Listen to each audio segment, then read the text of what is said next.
Lundi, on a appris le décès de Leiji Matsumoto, très très grand auteur, très grande légende, connu pour notamment Albator, je pense le plus connu, Captain Harlock, mais Gun Frontier, Galaxy Express 999, et j'en passe. Mais vraiment très très grand monsieur de la science-fiction, notamment dans le manga. Et on a appris du coup son décès lundi, il était mort la semaine dernière, lundi dernier. Donc ça fait vraiment bizarre. Ça fait vraiment bizarre, d'autant plus que je parlais encore de lui le week-end avant qu'on apprenne. C'est que ça m'a fait bizarre de me dire, putain, j'ai parlé de lui à quelqu'un, je parlais à quelqu'un, et je disais à quel point il était fort en plus. Et 2 jours après, j'apprends ça, je fais, ah ouais, d'accord, c'est chaud. Oui, notamment, je vois dans le chat, il a. Interstellar 555. C'est ça, avec les Daft Punk, où il a participé notamment au car design. De temps en temps d'ailleurs. Le film-album là de Daft Punk, ça vaut vraiment le coup d'œil. En dehors de juste de regarder les clips, tu regardes tout l'album d'affilée, tu suis vraiment toute l'histoire. C'est très chouette. C'est absolument dingue. Je vous invite à lire ces mangas. C'est vrai qu'on en a quelques-uns qui sont quand même sortis en France. Beaucoup d'histoires courtes chez Kana. On a plein de mangas qui sont. C'est pas dur, c'est un peu dur, je trouve, de rentrer dedans. Genre dans le sens que moi je sais que je les ai. Bon, Albator un peu quand j'étais petit. Je t'ai pas cité Cosmoship Yamato, mais incroyable. Je pense que c'est mon manga préféré de Matsumoto. J'étais en train de réfléchir, qu'est-ce que je préfère chez Leiji Matsumoto? Et je me souviens un peu tous les mangas que j'ai lus. Cosmoship Yamato, c'est ça. Mais il y a un délire un peu de. J'ai l'impression que ça, vu que c'est un peu toujours les personnages qui reviennent un peu façon Tezuka, non? Oui. Et oui, genre, du coup, j'ai jamais trop su par où commencer le truc, tu vois. En vrai, ça se commence partout. Ouais, tu s'en fous de. C'est surtout qu'Albator, c'est généralement le truc, je pense pour beaucoup, moi c'est le cas, où c'est vraiment mon daron qui en parle, quoi. C'est ça. C'est mon daron qui dit Albator. Vous avez pas regardé un peu Albator quand vous étiez, vous? Moi, j'avais les cassettes VHS. Ouais, moi, c'est un peu. Mais c'est comme ça, on rentre tous par là, un petit peu par-ci par-là. Après, il y avait des trucs à la télé, tu vois, genre un peu de rétro qui passait. Je crois que ça passait un peu à la télé, mais je sais plus si c'est une chaîne. Moi aussi, c'est bien un truc. Manga, je crois.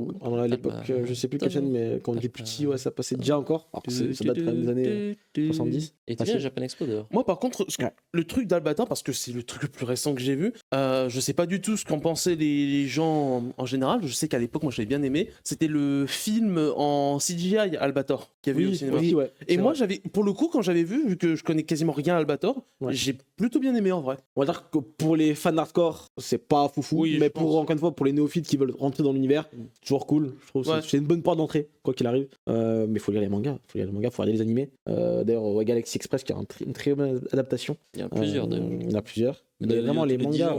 Et on n'a pas, dites-vous, on n'a même pas la moitié, je pense, de ce qu'il a fait en France. À ce point-là? Ouais, il a fait beaucoup de mangas. Donc, longue carrière, 85 ans. Très très longue carrière. Une légende. Franchement, c'est parmi les mecs, je pense, les plus. J'avais regardé son wiki l'autre jour, j'ai vu des colonnes entières, j'ai fait ah ouais.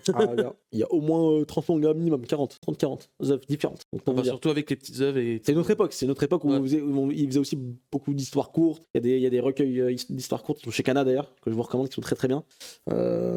Et puis voilà quoi. Donc Cosmoship Yamato, c'est en 3-4 tomes, je crois. Donc franchement, allez-y. C'est mon gars. Je sais que ça a une popularité de fou. En tout cas, ça a eu au moins une popularité de fou au Japon, parce que c'est quelque chose que j'ai très souvent vu, notamment par les goodies. Ah bah oui. Ça, c'est sûr. C'est sûr. Non, c'est vraiment une légende qui est partie. Hein. C'est cardiaque, je crois. Problème cardiaque. Ouais, je crois. Bon, après, il était pas tout jeune. Hein. Il a une belle vie quand même. Je crois qu'il est né en 38, comme ça. Donc ouais, c'est ça. 85 ans. Donc, c'est ça. 85 ans. Donc très très grand monsieur. Et tu l'as dit, il était venu en 2019 à Japan Expo, ouais, on a vu conférence, masterclass, live drawing et tout, c'était vraiment génial. Et moi, je te cache pas, c'est un peu un Japan Expo quand c'était quand ils avaient invité Gonagai, Leiji Matsumoto et Tomino.